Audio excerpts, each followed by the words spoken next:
Olá, é com muita alegria que hoje nós damos início ao nosso podcast aqui do Sim, o Simcast, o episódio 1. E esse episódio já começou gigantesco, porque hoje nós estamos recebendo duas pessoas que daqui a pouquinho a gente vai apresentar para vocês. Mas é uma alegria enorme para o Colégio Isaac Newton estar dando início a esse projeto. Um projeto que nasceu lá atrás, mas que agora nós trazemos para os pais e também para toda a comunidade, porque nós vamos trazer aqui para esse podcast assuntos que são pertinentes a toda a comunidade, não só a comunidade interna do Colégio Isaac Newton. E antes, é claro, de irmos às nossas convidadas, eu tenho ao meu lado o diretor pedagógico do Colégio Isaac Newton, Luiz Salvador Jorge da Cunha, que também vai aí dirigir a palavra aos nossos espectadores. Diretor Luiz Salvador. Já de antemão agradecer a presença dessas pessoas maravilhosas que estão aqui. Nós vamos fazer o início desse trabalho que eu acho muito importante. Muito obrigado por poderem atender esse nosso convite. Muito bem. E olha só, é claro, agora nós vamos passar aos nossos convidados, as nossas convidadas de hoje. Nós escolhemos um tema e, aliás, demos o nome desse primeiro bate-papo de Pais Atentos, Famílias Protegidas. Porque nós acreditamos que é também papel da escola trazer essa conscientização, estar sempre chamando as famílias para perto. E muitas das vezes é necessário que nós também convidemos para a roda autoridades dentro desses temas, para não só validar, mas também para chamar ainda mais a atenção dos pais, porque essas pessoas lidam com situações diretamente conectadas a essa pauta que nós trouxemos hoje, né? Que é a superexposição das crianças, dos adolescentes nas redes sociais, a erotização, os crimes da internet que estão diretamente ligados também a essa exposição. Então, nós vamos agora apresentar para vocês os nossos convidados. Eu gostaria de começar aqui com a doutora Mariel, por favor. Em primeiro lugar, muito obrigado por ter aceito o convite. Olá, eu que agradeço. Quero parabenizar aqui o Colégio Isaac Newton por essa iniciativa tão louvável de ter esse canal de comunicação com os pais e com a sociedade. Isso é muito importante. E parabéns por já começar esse assunto, né? Esse diálogo com um assunto tão importante, que é os cuidados que nós, enquanto pais, precisamos ter em relação aos nossos filhos com o uso da internet. Então, só tenho a agradecer e estamos aqui para contribuir com esse diálogo. Ok, e temos também aqui conosco a doutora Jane Gataz. Doutora Jane, por favor, a palavra é sua. Olá, com grande alegria estamos aqui, né, também. Enfatizo o que a doutora colocou, a importância da gente estar falando sobre tantos assuntos que a internet vem colocando e o que é bom, o que não é bom para os nossos filhos, para a família, para o desenvolvimento intelectual, socioemocional. Temos muita coisa para estar falando e pontuando. Ok, muito bem. E eu gostaria até de aproveitar já o gancho, né, aqui, começar com a doutora que já trouxe essa questão dos impactos, né? Eu acho que antes da gente ir para alguns desdobramentos que são um pouco mais do dia a dia, né? Como os crimes na internet, problemas que isso pode trazer, né? Por um uso da rede social A, B ou C para expor situação A, B ou C. Eu gostaria, doutora, que você falasse primeiramente dos impactos dessa superexposição. Nós vivemos, né, a gente estava até conversando, e eu falei que era importante essa conversa, né, esse pré-aquecimento ali na sala do diretor Salvador. Nós estávamos falando um pouco sobre justamente os impactos, né, que ainda, na verdade, essa geração, a geração Z, as crianças, os adolescentes, a gente ainda vai entender muito do que está acontecendo, porque é um fenômeno novo, né? Nós que somos ali, né, um pouquinho mais velhos, a gente viu essa transição, né? A gente é analógico, eles já são nativos digitais, né? É impossível, e a gente é até importante enfatizar que o nosso intuito aqui não é alienar ninguém, né? Não é dizer que você não deva ter contato com a internet, mas é muito importante a gente trazer para os pais essa consciência, né? Quais são os impactos da superexposição ou dessa exposição muito prematura, talvez? E, aliás, como definir o que seria uma superexposição prematura? Quando é cedo demais? E quais os impactos disso acontecer cedo demais, doutora Giane? Bom, a gente sabe que algumas redes sociais, para uma criança, um adolescente, né, fazer parte dessa, vamos pensar assim, rede social, ela precisa ter uma determinada idade, de 13 para 14 anos. Né? Uma das mais conhecidas, a criança precisa ter 13 para 14 anos. Foi estudado, né? Houve pesquisas até então, qual é a idade melhor para essa criança estar fazendo parte de uma rede social. Mas nós sabemos que muitas crianças com 6, 7, 8 anos já têm a sua rede social. Como é que isso aconteceu? Alguém burlou, né, a data de nascimento para essa criança estar ali. Então, a questão da precocidade, né, da criança estar numa rede social é imensa. Vamos pensar assim, primeiramente, o socioemocional. Falando em relação ao desenvolvimento do cérebro, a parte do cérebro pré-frontal só termina, ou melhor, está na melhor fase de reconhecimento com o final da adolescência. Então, a parte pré-frontal ainda não está em formação. Essa é a parte do julgamento. É a parte em que nós temos as funções executivas, onde eu sei o que julgar, o que é certo, o que é errado. Antes disso, meu cérebro não está preparado para isso. O cérebro de uma criança não está preparado para o julgamento. Será que isso é adequado para mim? E ela vai simplesmente por impulsos. Vamos pensar assim, é liberada a dopamina, ela sente um prazer instantâneo, rápido, né? E que ela sente aprovação com isso. E isso gera, quanto mais eu tenho, mais eu quero. A liberação da dopamina é prazeroso e eu quero. Imediatista, né? Falando em relação rapidamente aos jogos, só para fazer um link. Claro. Né? A criança também, mais uma vez, ela não está preparada a um grande estímulo imediato. Tá? Então, eu ganho aqui, eu aprendo aqui, eu já sei o que fazer, tudo muito rápido. E ela não tem mais paciência de fazer uma leitura de um livro que requer muito tempo de atenção. Já foi constatado através de pesquisas que o ser humano hoje não consegue mais ler por muito tempo, fazer uma leitura e uma excelente interpretação. Porque os jogos, as redes sociais, os vídeos são rápidos, curtos, né? E que você vai querendo mais e mais e mais, mas você não tem o controle inibitório de segurar um pouquinho, prestar atenção e sustentar a atenção. Então, eu tenho fatores cognitivos, eu tenho fatores socioemocionais, eu tenho fatores comportamentais e principalmente fatores aí que atrapalham o desenvolvimento para a vida, né? Para a vida. Então, só nessa fala a Sandra já trouxe alguns impactos Já. que nós aqui, doutora Mariel, diretor Salvador, enquanto instituição, a gente percebe isso, né?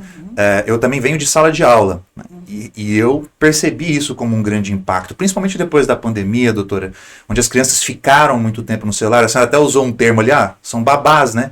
São babás. Os pais começaram a entregar o celular muito cedo para a criança, para distrair, ou até mesmo. E nós precisamos reconhecer isso aqui, não dá. Né, diretor? A gente precisa fazer a meia-culpa como pais aqui. Às vezes a gente encontra no celular realmente uma alternativa, né? Para essa liberação de dopamina. Não, a criança vai ficar quietinha aqui, vai parar de me incomodar, eu vou poder me concentrar. Às vezes a gente dá essa desculpa pra gente mesmo, né?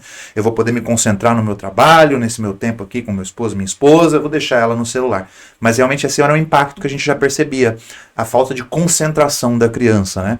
Justamente porque é uma quantidade muito grande de estímulos, o cérebro vai se sentindo apaziguado, né? Naquela necessidade imediata de dopamina, e depois a gente não consegue fazer essa criança se concentrar. Muito grande de laudos com transtorno, né, de déficit de atenção, onde a criança não sustenta a atenção e não consegue concentrar. Né? Então aí também é um grande impacto, né? Doutora Mariel, levando para a senhora aí também, né, a senhora lida bastante com questões de crimes da internet, né?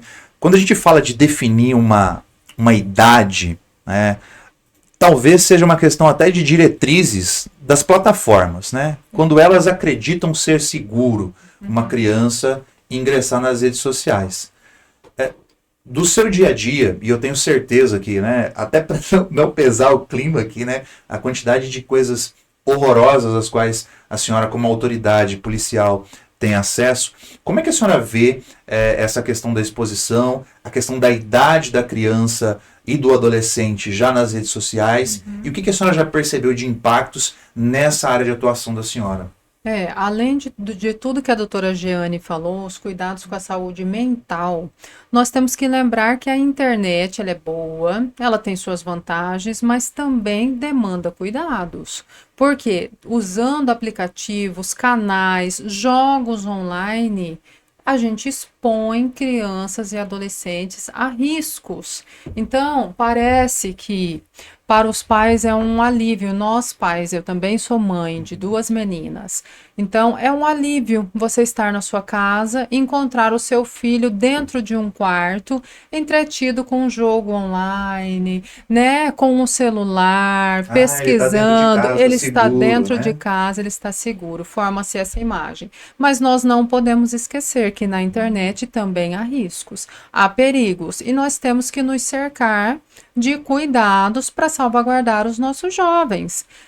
Quem acessa a internet, crianças, adolescentes, estão expostos a uma série de situações como abuso sexual, exploração sexual, deepfake, sextorção, então, cyberbullying. São todas situações que os nossos jovens, eles ficam expostos. Então, nós, enquanto pais, temos que nos aproximar dos nossos jovens para orientá-los, né? Ontem foi divulgado um estudo, um relatório pelo Unicef, justamente sobre isso, exploração e abuso sexual utilizando de tecnologia.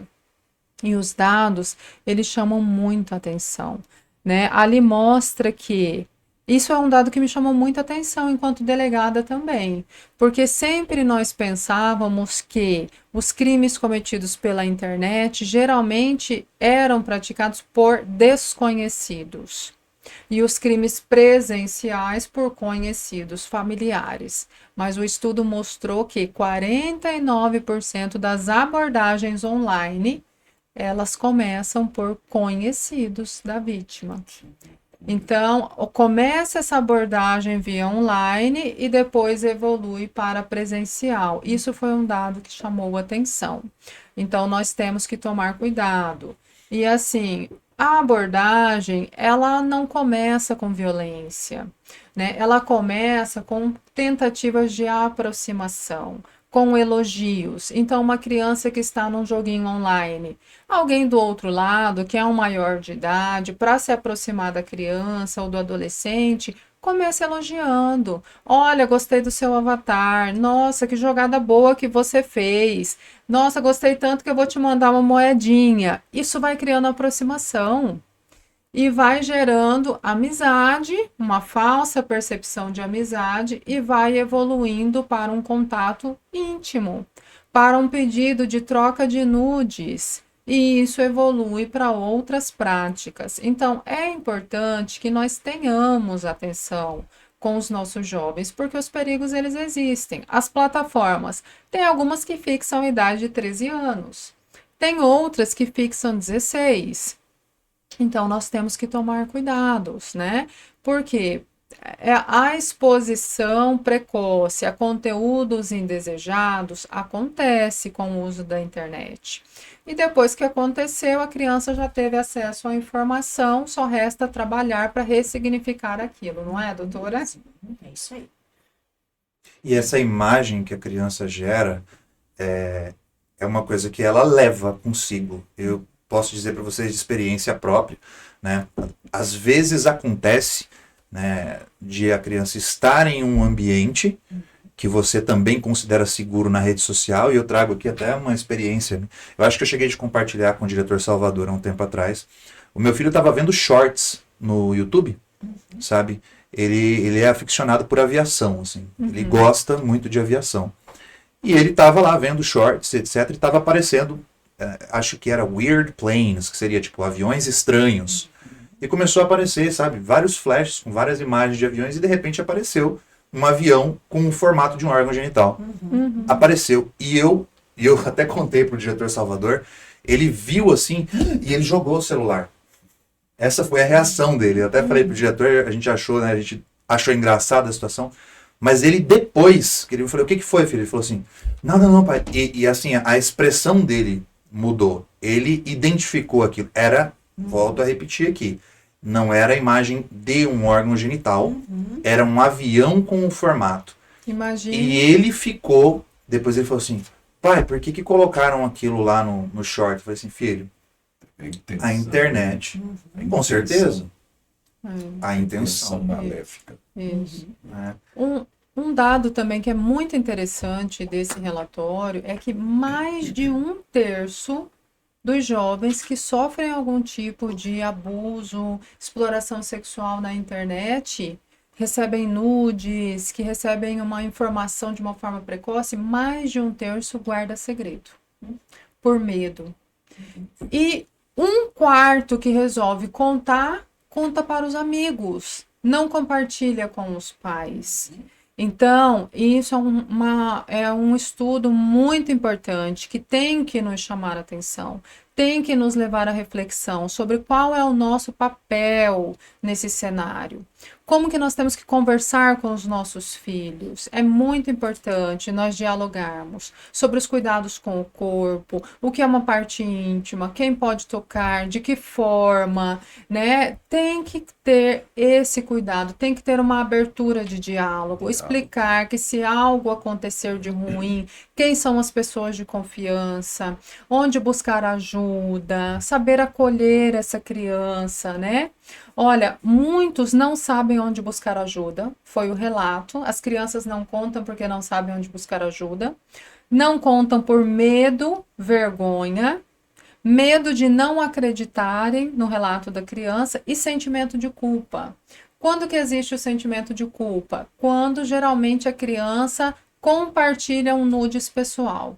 Então, um adulto pediu, a criança inocentemente compartilhou um nudes. Então, além dela ser vítima, ainda gera um sentimento de culpa. Isso é muito comum, acho que a senhora poderia, Sim, de repente... porque ela não tem ainda, como a gente colocou, né, a parte pré-frontal, né, aí do cérebro, ele está em formação. Ela não tem a noção de julgamento. Peraí, isso é certo ou não é? Mas ela tem uma sensação que algo não está legal.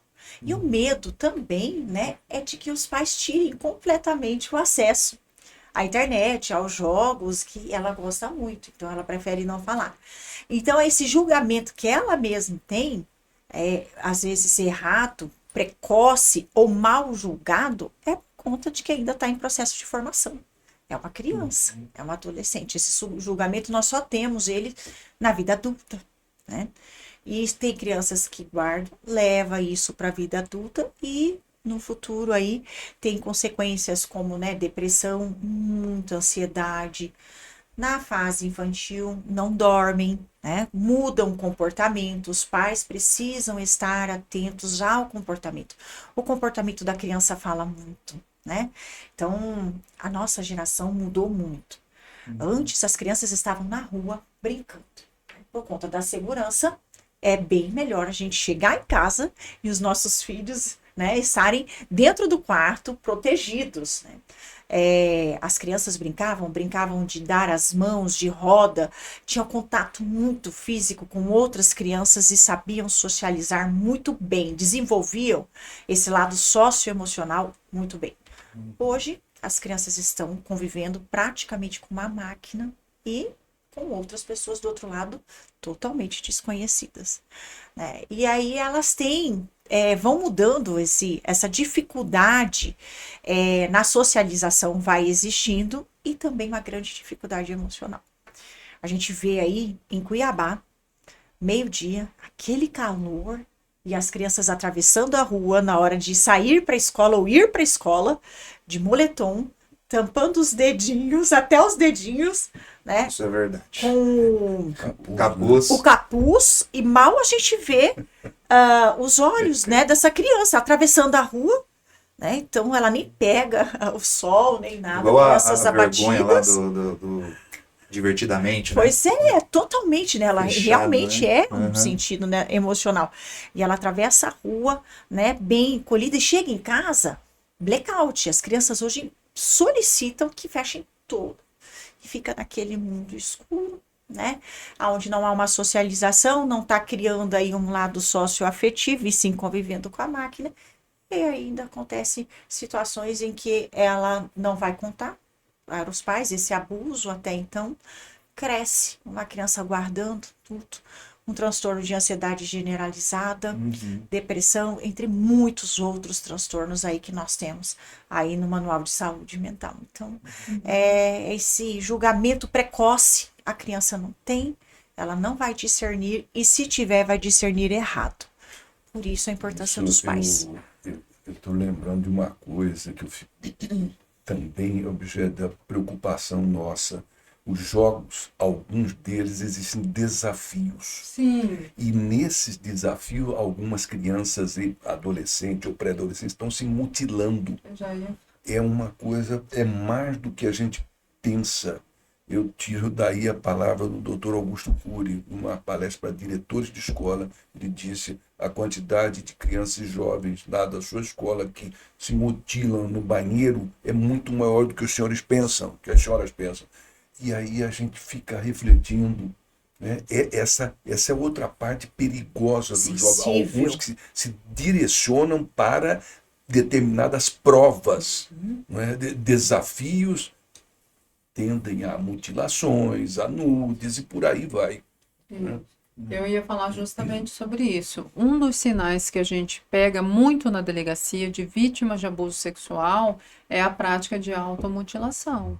Principalmente em meninas que chegam com o braço com cortes, elas imediatamente relatam abuso sexual. Tem as práticas dos desafios, né? Cheira desodorante. Tivemos já várias crianças e adolescentes que vieram a óbito caindo em desafios online. E algo que nós precisamos que os pais tenham atenção é orientação aos jovens quanto ao compartilhamento de nudes. Eu sempre trago manchetes mostrando, olha, compartilhou nudes. Para quem compartilha, uma responsabilidade muito grande, porque é muito difícil você tirar essa imagem de circulação de um WhatsApp. Praticamente impossível. E uma vez que isso cai em circulação, há uma exposição que causa uma vergonha excessiva, um sentimento de humilhação. E a pessoa que é vítima disso, ela se sente tão triste que muitas vezes, em alguns casos, evolui para o suicídio. Então, eu chamo a atenção para não compartilharem nudes de forma alguma.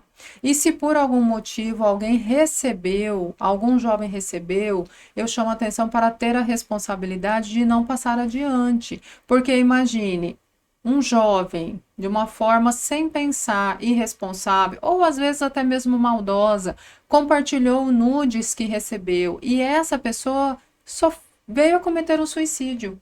Imagina a responsabilidade deste autor, porque é um ato, se cometido por adolescente, é um ato infracional. Você compartilhar uma cena de nudes não autorizada por outra pessoa, cometido por adolescente é um ato infracional, e se for cometido por um adulto é crime. Artigo 218C do Código Penal. Agora imagine, além de responder por um crime, ainda ter a parte emocional de ser responsável por uma prática de um suicídio que alguém cometeu contra si mesmo. Então é algo muito pesado que nós, enquanto pais, enquanto educadores, enquanto responsáveis, temos que compartilhar, informar. Não compartilhe nudes. Isso é um caminho muito difícil de você apagar e pode gerar danos com consequências irreversíveis. É importante falar do comportamento. A criança muda o comportamento, né? Como a doutora colocou em relação aos cortes, né? A automutilação. Hoje as meninas, elas estão mutilando mais as pernas, as coxas, né? Para que não sejam vistos. Os pais estão olhando, estão mais atentos, né? Mas comportamentos como o filho não olhar nos olhos dos pais. Então eu falo assim, que a gente vem mudando, né? De culturas e valores, mas quando você vai, né, sentar à mesa para almoçar ou jantar com seu filho, você está à altura dos olhos dele. Então, se você buscar um contato visual e ele desviar esse contato visual por várias vezes, já é um pontinho para a gente estar pensando o que é que está acontecendo. Normalmente, se for uma criança de 5, 6, 7 anos ou até 9, ela vai querer dormir com os pais, ela mostra comportamentos de receio, medo de ficar sozinha, né? Uma angústia. Algumas crianças voltam até a fazer xixi na cama. Então, observar determinados comportamentos que a coisa não está bem. E aí, conversar, não em forma de, muitas vezes, uma conversa dura, uma conversa autoritária, e sim uma conversa amigável, para que essa criança se abra, consiga abrir, relatar tudo o que está acontecendo, e ao contar, né, os pais devem tomar muito cuidado com a sua postura, na hora de corrigir, falar, ensinar, né, aquilo que a doutora colocou, da importância de ter o cuidado e ser vigilante. Então, isso faz com que a criança confie nos pais e sempre ela pode poder chegar até esses pais e falar: pai, aconteceu isso, mãe, aconteceu aquilo. Uma vez que encontra uma barreira e o pai fica, ou a mãe, né, eles saem aí de um controle emocional, essa criança não vai mais buscar os pais. Vai buscar talvez outra criança, né, outro colega que não vai ajudar. Nada melhor do que a ajuda dos responsáveis, principalmente dos pais, né, dos familiares. Acolhimento, né, Acolhimento, doutora? né? Isso que a doutora trouxe a pauta, eu acho que é bastante relevante, até porque nesse momento em que ela não encontra esse acolhimento nos pais e ela procura o conselho de um amigo, de alguém mais velho, nem sempre essa pessoa para quem ela pode recorrer pode dar o conselho que um pai ou uma mãe dariam. Isso. Né? Essa fala que a senhora fez há pouco aí sobre a questão dos comportamentos seria uma outra pergunta que eu ia trazer para a senhora, mas a senhora já respondeu. Essas perguntas que eu tenho aqui são coisas que foram colocadas na caixinha que eu deixei disponível no nosso Instagram. Que, aliás, você que nos segue e está assistindo esse podcast aqui, sempre que nós formos ter um podcast, um bate-papo, né, a gente vai procurar trazer antecipadamente a sua questão, né? De repente você não consegue acompanhar no momento, vai querer acompanhar depois, não deixe de fazer sua pergunta, porque a gente vai direcionar sempre a quem estiver sendo entrevistado aqui no Simcast. Agora, essa pergunta é muito interessante, tá? Mas aqui reforço só para concluir a fala, né? O acolhimento, como a doutora falou, é sempre importante para você, pai, que quer ter esse canal sempre aberto com seu filho, até para construir essa questão da confiança que a doutora Mariel também tinha trazido aqui agora há pouco, né? Às vezes a criança não sente que tem esse canal aberto com os pais para poder compartilhar esse tipo de problema. Nós vivemos também, devido à questão das redes sociais hoje, né? Eu falei agora há pouco, às vezes a criança ela não vai procurar alguém que você, pai ou mãe, aconselharia ou veria como alguém que pudesse aconselhar. E nós temos a figura hoje dos influenciadores, né? Nem sempre são boas influências. Nós tivemos um caso recente que cai sobre a questão criminal, que foi a questão da adultização, que quem trouxe foi um outro influenciador, na verdade um youtuber, que foi o Felca. Vocês devem ter visto muito nas redes sociais a esse respeito. A doutora viu que houve ali a punição do Ítalo Santos, que foi um influenciador que acabou trazendo uma superexposição de adolescentes. Aliás, não só a superexposição e erotização, como a sexualização, que eu acho que é ainda pior, né, dados os desdobramentos disso, porque abriu uma cadeia de outras denúncias que estavam relacionadas a crimes sexuais na internet, né? Então, doutora Mariel, qual orientação nós damos aos pais, né? Eu acredito que talvez uma fala para os adolescentes talvez seja visto como uma coisa de Caxias, né? Ah, você não quer que eu siga, que eu não quero... Mas qual é a orientação que a senhora dá sobre o ponto de vista da sua área de atuação com relação aos influenciadores?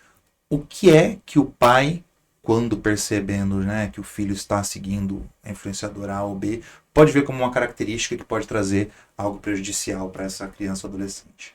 Nós temos que observar a idade, né? Tanto da criança quanto do adolescente, e o que ela está assistindo no meio digital. Nós temos inúmeras plataformas que elas divulgam uma série de conteúdos e às vezes esses conteúdos eles não correspondem.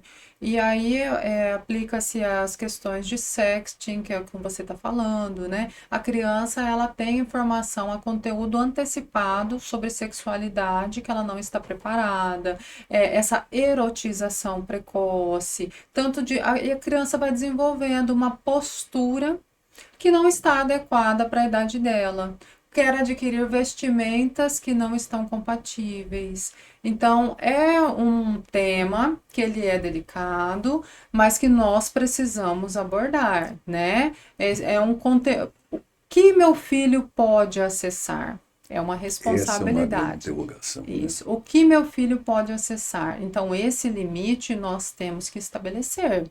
Por quê? Porque as crianças, elas estão sim evoluindo com um comportamento erotizado que não está, muitas vezes, né, pode não estar adequado para aquela faixa etária. Além disso, gente, de toda essa questão da erotização precoce, da adultização, nós também temos que orientar os nossos jovens a não expor suas imagens pessoais na internet. Porque nós hoje lidamos, infelizmente, com inteligência artificial cometendo deepfake. O que é deepfake? Deepfake é montagem de foto ou de um filme, um vídeo, isso, com conteúdo sexualizado. Então, pega-se uma imagem de uma criança, de um adolescente e monta-se um filme. Imagina o estrago que isso causa, né, para a pessoa. Então, a exposição indevida na internet, de uma forma muito assim aberta, ela tem que ser revista. Nós, enquanto pais, nós temos que nos preocupar. Por quê? Nós não queremos que os nossos filhos fiquem expostos a perigos. Então, esses cuidados precisamos ter. Eu coloco mais uma coisa que me incomoda. Algumas vezes a gente toma conhecimento, fica sabendo de crianças, 8, 9, 10 anos, com uma internet liberada, com um celular com internet liberada para Sem qualquer restrição. acesso. Isso é altamente preocupante. Com certeza. Com certeza essa criança vai ter problema, essa família vai ter problema por causa desse excesso de liberalização, uma coisa desse tipo, né? Com certeza, nós temos aplicativos de segurança para instalar no celular dos filhos, né? Só o aplicativo de segurança funciona? Não funciona. Porque a gente sabe que o filho pode pegar o nosso celular e ir lá e liberar. Então, com o aplicativo de segurança, você coloca o tempo de exposição que você quer que a criança fique utilizando o celular. Conteúdo, a partir de que idade. Então, dá para a gente inserir uma série de restrições. Mas nós temos esse tempo disponível para ficar ali fiscalizando se a criança foi no nosso celular e liberou. Então, é uma responsabilidade que nós temos que ter. Eu já me deparei, enquanto mãe, com essa situação. Eu libero o celular 1 hora por dia. Minha filha pegou o celular e liberou. Então, o que eu oriento? Eu oriento, olha, use o celular, peça para utilizar o mecanismo de uso da internet num lugar aberto. Antigamente, nós não tínhamos televisão só na sala? E a família se reunia na sala e conversava na sala e todo mundo estava ali. Hoje não, é como a doutora falou, o jovem quer ficar trancado num quarto, tudo com luz apagada. Então, nós temos que lembrar de antigamente. Tem coisa de antigamente que funcionava, vamos utilizar isso. Então, coloca o aplicativo de segurança, instale, é muito bom. Mas também peça para utilizar em espaço de circulação. Onde a secretária está passando, onde algum adulto está passando para olhar, coloca com tempo limitado, né? Tudo isso é muito importante. E, além de tudo, oriente. Acho que isso faz toda a diferença. Não estamos recebendo nenhum patrocínio aqui, mas tem algum que a senhora poderia recomendar? Tem alguns, aí? sim. Tem o Google Family Link. Deixa eu pegar minha colinha Tá aí, aqui. ó. Você Peraí. falou que tinha feito essa colinha eu Eu- não posso. Se não fosse importante, Aqui. não fosse relevante, eu não ia pedir, mas por favor, doutora. Por favor. Ó, tem alguns para indicar. Então, o Google Family Link é o que eu uso, é muito bom. Screen Time, Bark e Custódio, tá? Todos são aplicativos que podem ser instalados para acompanhar esses conteúdos que os nossos jovens estão acessando na internet. Dizem que a gente tem observado as pessoas da área de vocês a fazer a seguinte colocação: não colocar tela em quartos. Sim. Né? É uma sugestão, é uma opção. Eu acho que, principalmente no caso de crianças e pré-adolescentes, adolescentes. E tem algo muito importante que eu preciso falar. Por favor. Esses crimes de exploração sexual, de abordagem com conteúdo sexual, eles acontecem de dia, mas a maioria é em período noturno. Então, chegou, além de não pode usar no quarto, né? Mas ok, por um motivo ou outro, fui permissivo, deixei utilizar em um quarto fechado. Chegou 9 horas da noite, aparelho de celular, tablet, está confiscado, vai ser entregue no outro dia. Por quê? Não, primeiro, atrapalha o sono, né, doutora? A senhora pode nos alertar contra isso. Então, causa problemas de saúde mental, atrapalha o sono. Além disso, é um momento que os abusadores cometem maior número de abordagens sexuais. Então, realmente, período noturno, tela zero. Começa às 18 horas. O sol está indo, né? Então, essa luz branca estimula muito o cérebro. O cérebro entende que nós estamos ativos. Então, o ideal às 18 horas, chega em casa, um ponto de abajur ou de luz amarela, dividindo em alguns cômodos, né?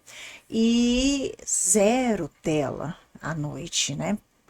Ela estimula. Demais. Então, o quarto foi feito para dormir. O ideal para quem tem problemas de sono, até insônia, é entrar para o quarto apenas para dormir. No escuro, até a luzinha do ar-condicionado, ela atrapalha, né? Se puder dar O nosso sono ideal para aprendizagem, a criança em formação, é dormir 8 horas, sem estímulo de barulho, sem estímulo de luz, totalmente escuro, para que nosso corpo libere a melatonina, que vai relaxar o corpo e receber, assim, né, a indução de um sono profundo. Então, o nosso cérebro precisa iniciar, né, principalmente da criança, esse desligamento, vamos falar assim, de estímulo de luz branca, que a tela tem. A partir das 18, 19 horas, o ideal seria que depois disso, zero tela. Muito bem. Doutora, eu não queria deixar essa bola cair. A gente estava falando aqui sobre a questão dos influenciadores, né?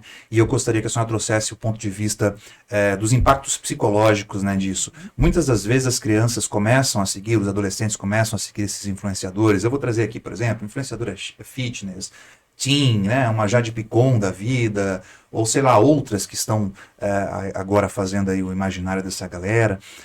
E começa um processo de comparação muito grande, né? Elas começam a olhar para a vida que elas levam, para o corpo que elas têm. Ah, mas é muito mais divertido o que ele faz, é muito mais legal ser como ela é. E isso, com certeza, traz impactos muito profundos, né? No comportamento, a criança começa, né, a ter ali a autoimagem, a imagem do corpo sendo negligenciada, ou muitas das vezes indo para um impacto psicológico mais profundo, como depressão, ansiedade. O que a senhora diz a respeito disso e o que a senhora traz para a gente? É uma fase, vamos pensar o início da adolescência, né? É uma fase em que a criança está em formação, mais uma vez o cérebro está aprendendo a ter os julgamentos, né? E ela olha, quem sou eu? O que eu preciso fazer para ser aceita, né? É a fase em que a criança ou adolescente precisa ter a necessidade de ser pertencente a um grupo. E ela assiste, né? Até então, né? Os vídeos vêm com estímulo, com música, com jogo de luz, com uma ilusão. E a criança ainda não tem essa percepção da realidade, ela fantasia. Ela pode até então fantasiar, e aquilo que é irreal para ela tornar isso de uma forma muito real. E ela sabe que quando ela vê isso, a aprovação das pessoas para os vídeos é grande. Todo mundo está achando legal o que ela está fazendo. Eu vou fazer porque eu preciso dessa aprovação, sentir pertencente imediatamente, tanto quanto quem está influenciando. Né? E aí ela perde a adolescência, ela perde a brincadeira, o divertir, e acaba imitando esses comportamentos sem entender muitas vezes o que é que ela está fazendo e como ela está se comportando, se é correto ou não. A necessidade daquele momento em que ela vê o vídeo é de ser aceita, pertencente, né? Ela idealiza até então, né? É isso que eu quero para mim. E aí nós temos aí, né, vamos pensar assim, a ruptura da ingenuidade, né? A música sensualiza e trabalha e, vamos pensar assim, a música acaba trabalhando muito na imaginação, né, aquilo que é irreal, e ela não vai viver um mundo real, né? Queima etapas emocionais, tá? Isso é importante, e ela acaba ficando insegura, né? Cresce uma criança, um adulto aí inseguro, com dificuldades até então, de sentir-se segura, comunicativa e tudo mais. Então ela acaba. E fora que esses vídeos são intensos e mudam rápido. E ela acaba perdendo a sua própria identidade. O que que eu quero para mim? Quem eu sou? Quem que eu vou seguir? A questão da ditadura do corpo, né? Ditadura, Uma coisa impressionante. Aí precoce demais, entra né? problemas de anorexia, Academia né? intensa, algumas crianças não estão com o corpo formado, a mente formada, e aí querem fazer academia, ou não vão deixar de comer, ou querer já fazer algumas, né, alguns procedimentos aí estéticos, talvez já ficar colorindo o cabelo, para que ela seja parecida e seja principalmente aceita pelo grupo de colegas, né, porque ela vê que é rápido isso. Uma coisa é o benefício no sentido da saúde, que é normal, e é bom que a pessoa tenha. Outra coisa é a necessidade neurótica, né, de ter o corpo perfeito, aquele negócio todo.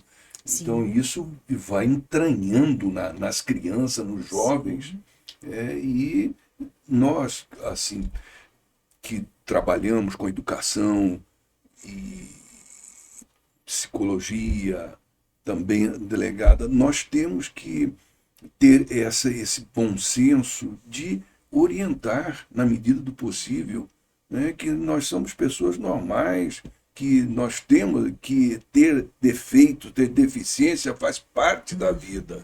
Né? E a partir do momento que observarmos que está havendo uma necessidade neurótica de adquirir alguma coisa, opa, calma lá, vamos conversar, vamos bater papo, a vida não é isso.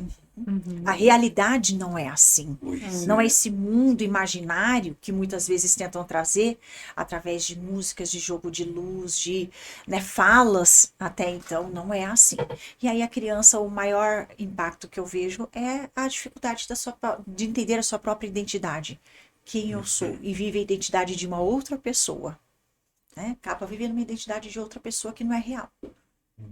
Aqui no Sim nós temos, inclusive, né, no nosso slogan aí, essa proposta de formação integral.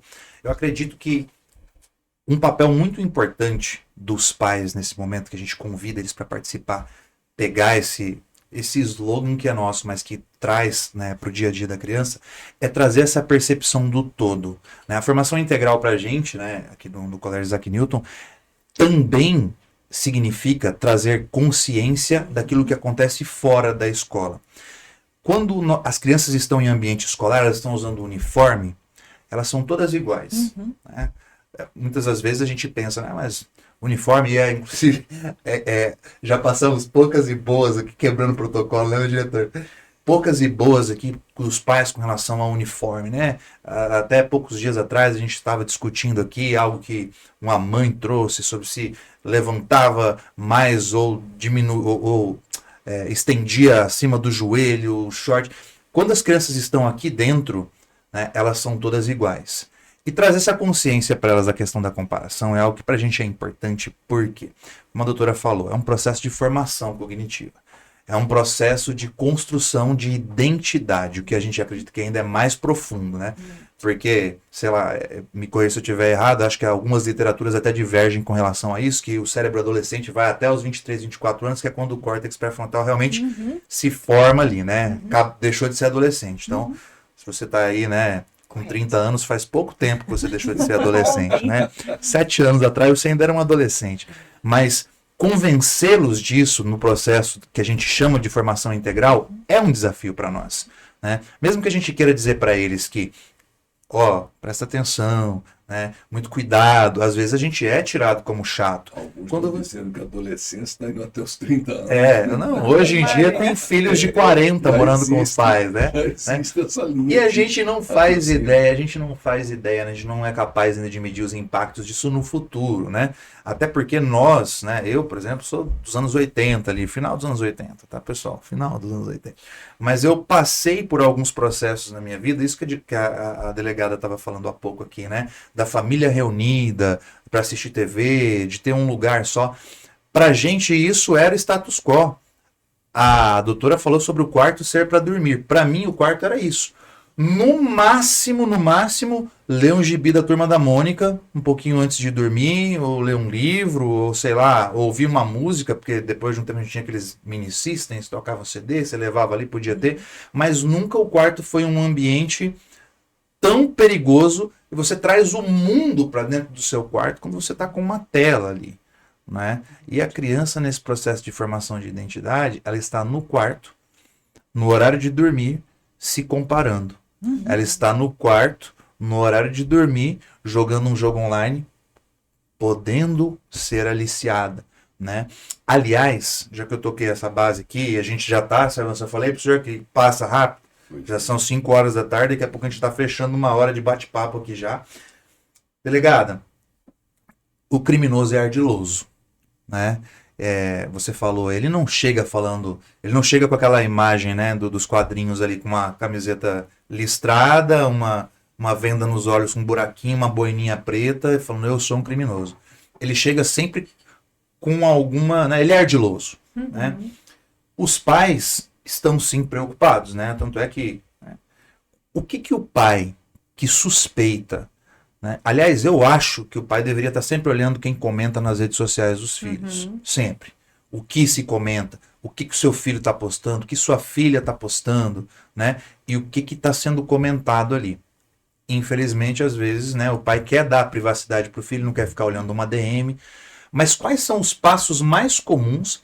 E quando o pai suspeita de que o filho esteja sendo ali aliciado, ou que tenha um predador, quais são os passos que o pai deve fazer se ele suspeitar? Não dá de repente para fazer uma denúncia logo de cara, mas Tá. como é que esse pai... Nós estamos falando muito aqui enquanto a criança e o adolescente enquanto vítima, né? Uhum.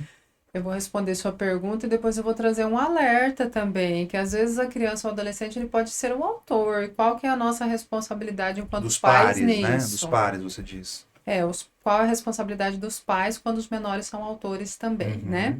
Então vamos lá. Primeiro, desconfio que meu filho está sendo vítima de um abuso sexual. Como proceder? Primeiro, tentar um diálogo com esse menor.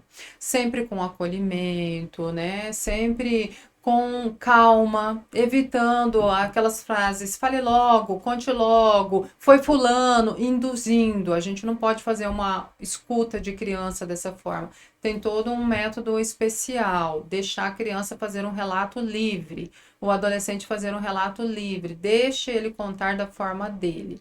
Acolha, evite falar, fulano vai ser preso, porque isso gera medo. Se for alguém da proximidade da criança, vai gerar muito temor na criança. Então, ela vai se fechar. Então, contenha essas falas, acolha a criança e tome providências. Como que eu tomo providência, né? Indo a uma delegacia, registrando a ocorrência, e aí depende da cidade. Então, por exemplo, aqui em Cuiabá tem delegacia da criança e do adolescente, que é o local apropriado para coletar e registrar esse inquérito policial. Será feita uma investigação, a depender da situação, vai ter que ser feito exame de corpo de delito para coletar evidências, pode ser solicitada uma medida protetiva, pode ser lavrado um auto de prisão em flagrante ou representado por uma preventiva. Então, tudo depende do caso concreto, né? Agora, nós também, enquanto pais, temos que ter cuidado e cuidar das redes sociais, dos aplicativos de conversa, para verificar o que os nossos filhos também estão tendo de comportamento no meio tecnológico, né? Às vezes a gente não sabe, mas pode ser que o nosso jovem esteja cometendo cyberbullying, por exemplo. Isso é um tema muito atual, tá ali cometendo uma perseguição sistemática contra os coleguinhas, E isso também gera responsabilização civil para os pais. Muito Os importante pais isso. já têm condenações civis de pais a 15 mil reais, 10 mil reais, porque o filho cometeu algo de ilícito civil, né? Ilícito pode ser até criminal também, pode responder por É um isso que eu ato ia perguntar, infracional. dependendo do peso, né, do crime. O menor pode responder por um ato infracional de bullying e os pais podem responder civilmente pelos danos causados pelos filhos. Então, nós também temos que fiscalizar, além do nosso dever de pais, porque nós podemos responder civilmente. Uhum, isso é importante. Nessa questão de bullying, eu costumo dizer, acho que a experiência da gente diz, para mim, todo bullying está embutido algum tipo de preconceito. Então a gente tem que ser muito pontual, nós temos que combater o bullying. Nós não vamos, sabe, amenizar nesse combate ao bullying. Porque não é essa história porque alguns adultos erradamente diz que não, talvez esses excessos de mimimi. Não, o bullying existe, o bullying é real e nós não temos que contemporizar.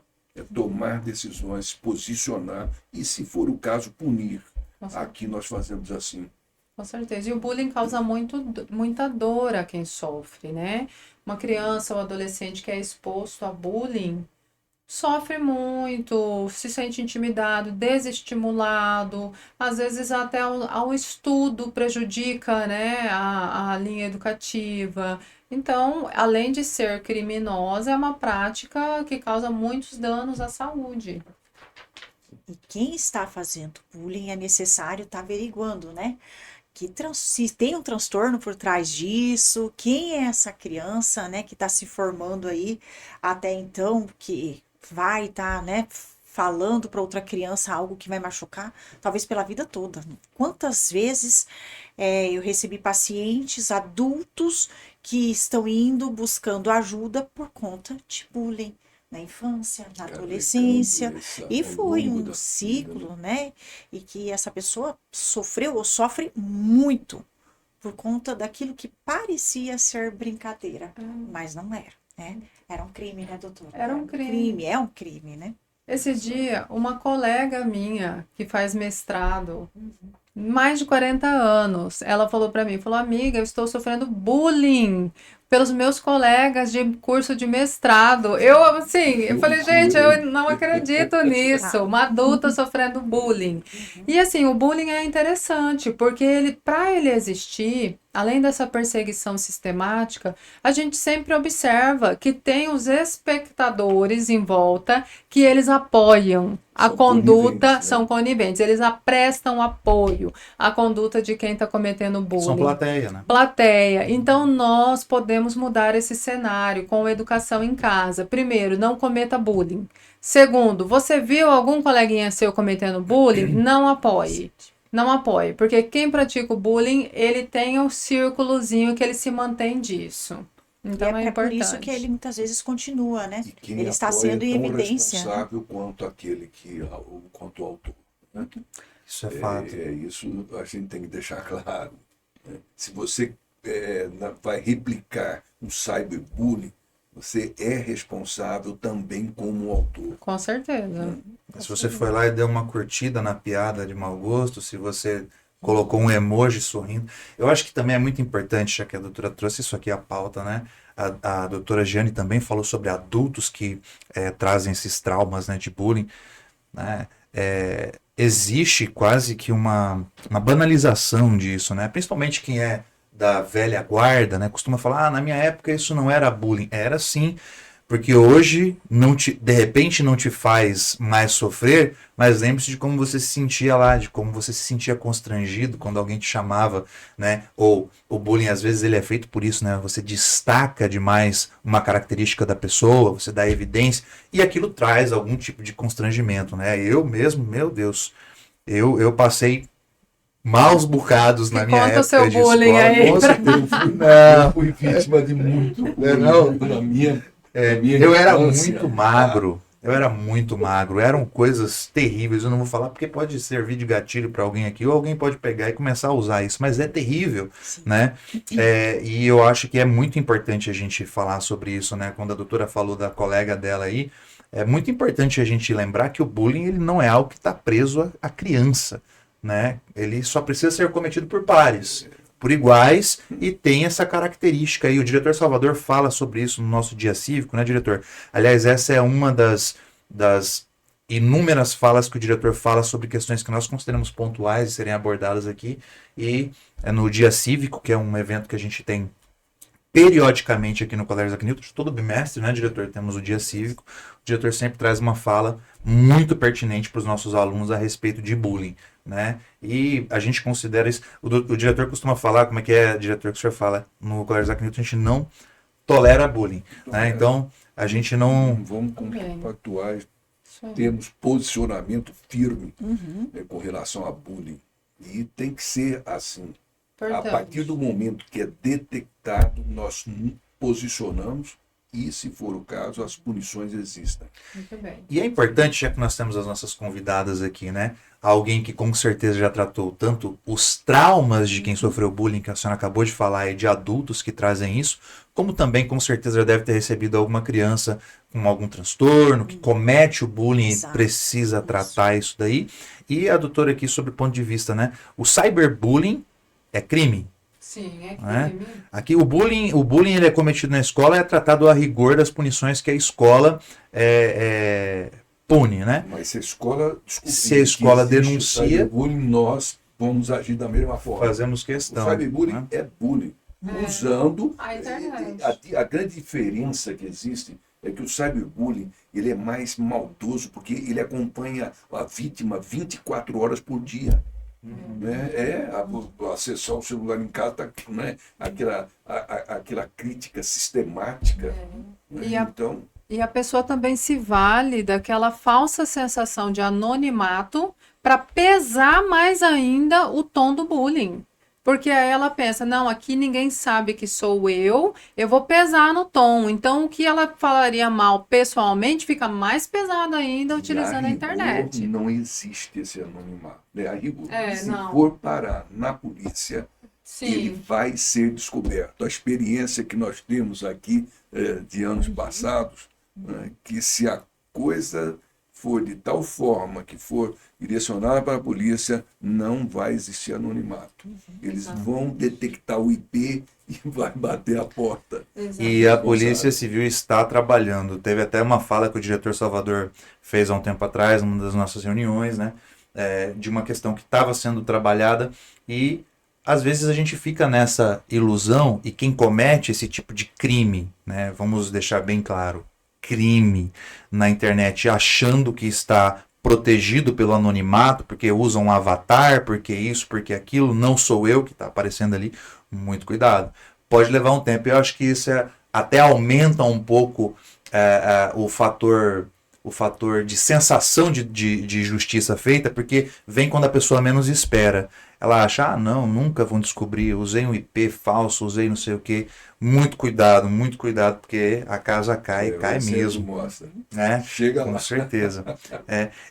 Doutora Giane, nós tivemos uma pergunta aqui, eu acho que é muito pertinente a gente trazer a pauta, eu acho que a senhora pode nos ajudar com a resposta. O pai disse o seguinte, peguei meu filho vendo pornografia. Como falar de pornografia com filho pré-adolescente? Então, aqui já é um gancho, né? Pré-adolescente. Ele não diz a idade, mas se é pré-adolescente, eu imagino que não deva ter nem 12 anos ainda. 12 anos. Né? Tem que ter, né? Né? Porque até 12 anos é criança, né? Então deve ser lá pelos 12, Pois 13 é. anos. Então é uma exposição A muito pergunta precoce. está bem como falar, ou seja, fale. O importante é você ter esse diálogo, né? Então, se é um menino, é muito importante a referência masculina, né? Abordar esse assunto com liberdade, mais uma vez, sem um tom, né, de autoritarismo, e sim explicar o que é isso, né? O porquê que isso pode ser prejudicial precocemente, né? Até então, se for precoce. Então, esse diálogo aberto é muito importante. Converse, saia para um lugar mais tranquilo, né? Que não seja uma conversa assim, com punição, e sim explicar o porquê, né? E ficar de olho, porque isso pode virar um vício e ser algo muito maior do que apenas uma visualização. Explicar até onde é o limite de estar visualizando isso, porque muitas vezes essas imagens ficam, né, na cabeça, mais uma vez é liberado hormônios de recompensa, a sensação enorme de prazer, e o nosso cérebro, ele tem os seus vícios, os neurônios mandam uma comunicação hoje, amanhã de novo, quero aquele prazer naquele horário, né? E explicar como isso deve ser até então, como isso deve ser colocado no dia a dia e até que ponto tem um limite desses vídeos, né? Então é muito importante essa conversa aberta, tranquila, de uma forma bem explicativa, né? Se for preciso entrar com um profissional para isso, para ajudar, que entre com um profissional. Você perguntou sobre pornografia, né? E tem algo que nós conversamos muito, porque a Polícia Civil tem um projeto que ela chama Seja Raio de Luz na vida de uma criança e de um adolescente. Nós já aplicamos aqui para todas as crianças do Isaac Newton, para todas as séries. Com a cartilha. Com a cartilha. Eu vi, muito legal, muito legal assim, material. é um projeto inovador da polícia que foi revisado por psicólogos.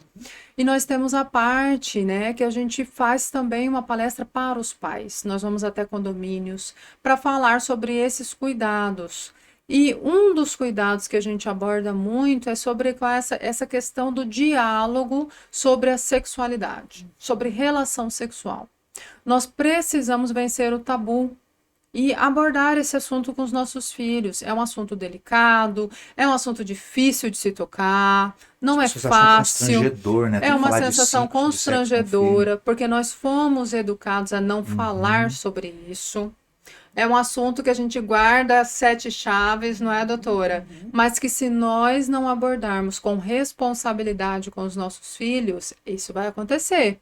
Eles vão recorrer à internet. E à internet eles vão recorrer e ter uma informação de pornografia, né? E de forma antecipada. Esse conteúdo ele vai chegar antes da idade certa. Então, chegando ali uma idade que eles chegou na escola, chegou na idade de aprender sobre reprodução. Uai, como assim reprodução? A criança já começa a entender o que é reprodução. Mas espera aí, então eu vim da onde? Essas perguntas naturalmente elas surgem. Esse é o momento que nós temos que chegar e sentar e conversar, senão a informação ela virá de outra forma. Geralmente é ali onde o pai trava, né? Papai, como é que nascem os bebês? Né? Peraí, não é cegonha, né? Isso. E é algo que a doutora falou de uma maneira muito bonita, inclusive, né? É algo que nós trazemos como herança extremamente conservadora com relação ao sexo, né? E pais, vocês precisam ter essa consciência, né? Se você não falar, você tá aí, seu filhinho, sua filhinha, que você cuida, dá um ninho, né?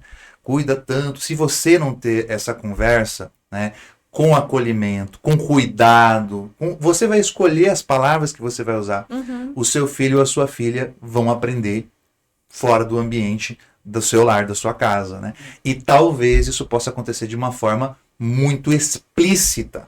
Então, ao invés de ser dito de forma, né, lúdica até, digamos assim, né? Olha, filha, é assim, assado. Ele pode ter direto a imagem, a coisa visual, muitas vezes que objetifica a mulher, né? Que trata a mulher como que subjuga a mulher, ou que tem agressão, ou que tem... Então, essa é com certeza uma conversa necessária, né? E que a internet, pra gente não pensar que a gente está saindo, lembrando que nós trouxemos aqui um problema que a internet traz para dentro dos nossos lares, porque há muito tempo atrás, pornografia era algo extremamente velado e de difícil acesso, né?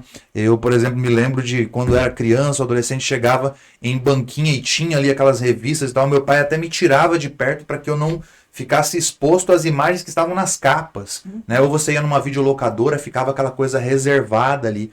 Hoje em dia, a pornografia chega para o seu filho no celular dele, sem ele pedir, não é? Eles têm os grupos no WhatsApp, então é algo que os pais precisam estar atentos. É uma das áreas né, fisiológicas aí, onde as pessoas costumam ter mais traumas, né? Que é a área sexual. E às vezes acaba sendo um problema que é trazido aqui para dentro da escola, né, diretor? A gente precisa lidar com a falta, a ausência desse diálogo que deve ser tido dentro de casa e às vezes é terceirizado para a escola, né, diretor? A gente pensa que tá longe isso, né? Um dia eu fui dar uma palestra e aí falaram assim para mim, não, mas isso daí acontece com pessoas da periferia, não é. Ó, o estudo do Unicef trouxe 14% dos jovens receberam conteúdo de exposição sexual. 14%. Então, se nós não cuidarmos, não conversarmos, não orientarmos, há um risco grande de exposição a conteúdo indevido. Então, a gente pode entender que, na verdade, o caminho, né, talvez não a solução, mas o caminho para que esses problemas que a gente trouxe aqui sejam o seio familiar. O diálogo sempre aberto, né? A proposta do colégio, com esse bate-papo e muitos outros que vão ver aqui, é justamente trazer esse despertamento para as famílias. Né? Sensibilizar a família, isso Exato. é muito importante.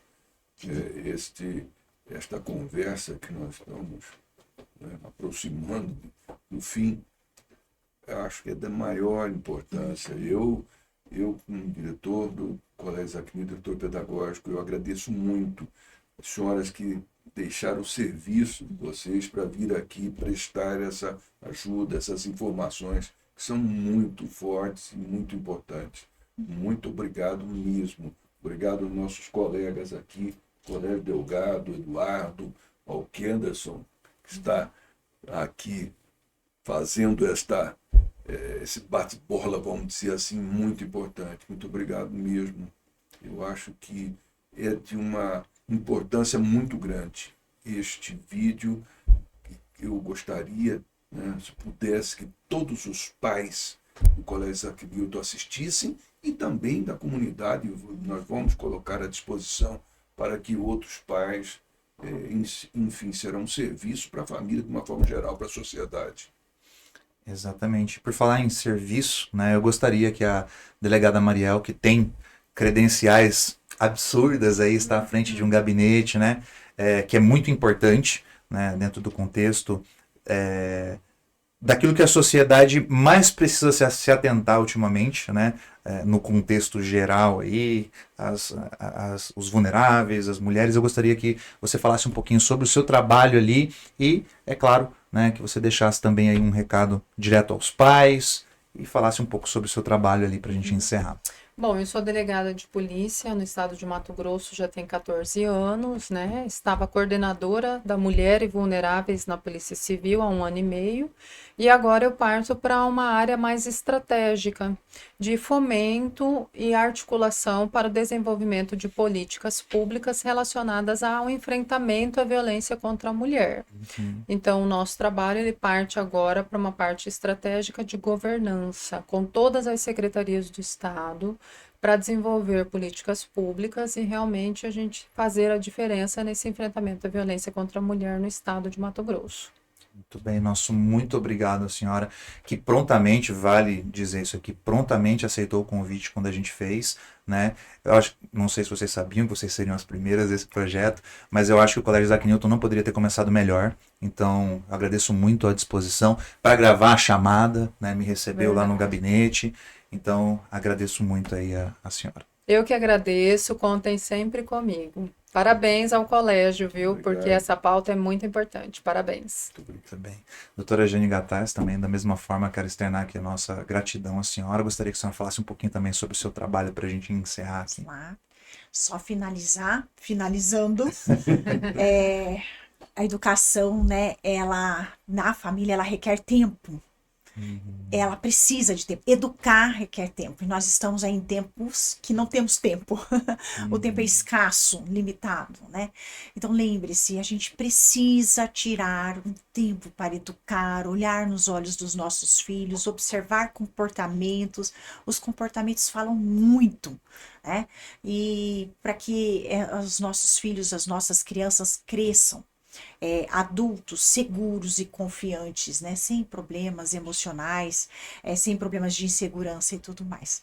Bom, eu sou psicóloga, especialista em neuropsicologia, trabalho com avaliação neuropsicológica desde, né, eu falei para a doutora aqui, desde os 8 meses, acompanhando o desenvolvimento da criança, até a terceira idade, onde a gente vai verificar aí os declínios cognitivos ou entre outros processos de cognição.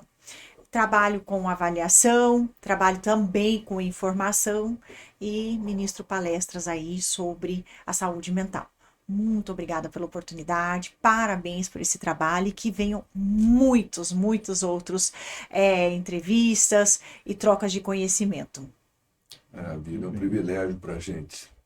O diretor Luiz Salvador, a palavra é sua também para encerrar com os pais aí. Quero agradecer principalmente a Jane Gataz, a Mariel, né, por a gente poder proporcionar isso.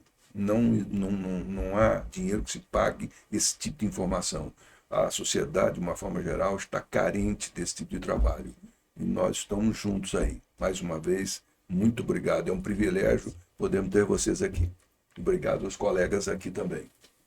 Assim como para a gente é um privilégio ter você que está aí do outro lado com a gente. Esperamos que esses bate-papos possam trazer muita consciência para vocês, que essa consciência também se transforme em atitude, que vocês possam aplicar aquilo que a gente fala aqui, compartilha aqui, porque é de extrema importância. E a gente reforça aqui o principal legado que a gente acredita que isso aqui vai deixar é uma proximidade maior entre a escola e a família. E a gente acredita sim que o tema, né, pais